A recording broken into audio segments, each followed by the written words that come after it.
तब तक जो है यहाँ आने का जो मेन कारण है, जो उद्देश्य है, वो पूरा नहीं होगा। साथियों, आप देख रहे होंगे कि इसे ये जो बैनर लगा है, इस पर जो टॉपिक दिया हुआ है, इस बुद्धा बोध सत इंटरनेशनल सेंटर के निर्माण में हम सब का दायित्व क्या होना चाहिए, इस पर बात रखनी है। लेकिन मैं साथियों आप लोगों को बता दूं कि ये जो 2021-22 का दौर चल रहा है पूरे देश में, ये हम सभी के लिए बड़ा टर्निंग पॉइंट साबित होने जा रहा है।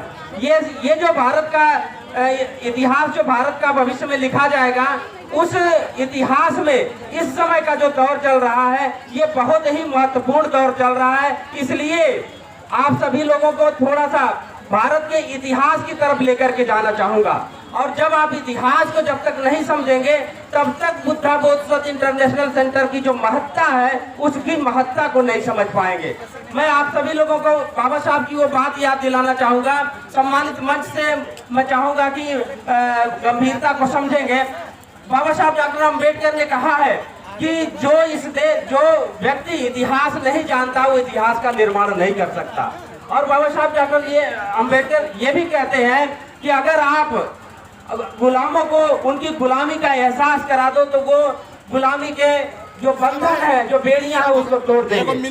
ये कोटेशन सभी लोग जानते हैं। तो जिस इतिहास की बात बाबा साहब डॉक्टर अम्बेडकर करते हैं, उस इतिहास को समझना जरूरी है।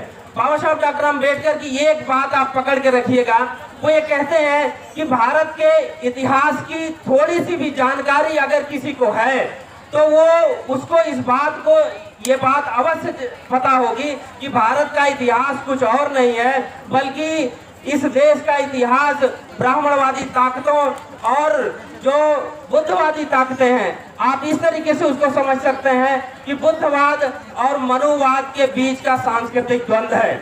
इस बात को समझने का प्रयास करिएगा।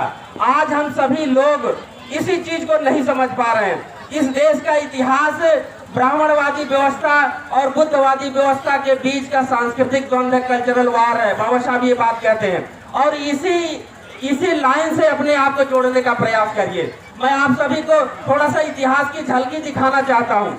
तो हमारा ये जो बाबा साहब कहते हैं जो सांस्कृतिक द्वंद्व है, ये सांस्कृतिक द्वंद्व किस तरीके से है, आप पीछे चले जाइए तो आप पाएंगे कि एक समय था जब इस देश में बाहर के लोग आए, बाहरी संस्कृति के लोग आए और इस देश के मूल निवासी संस्कृति के साथ रहना शुरू किया। और जब रहना शुरू किया तो इस देश के मूल निवासी संस्कृति के साथ झगड़ा शुरू हुआ।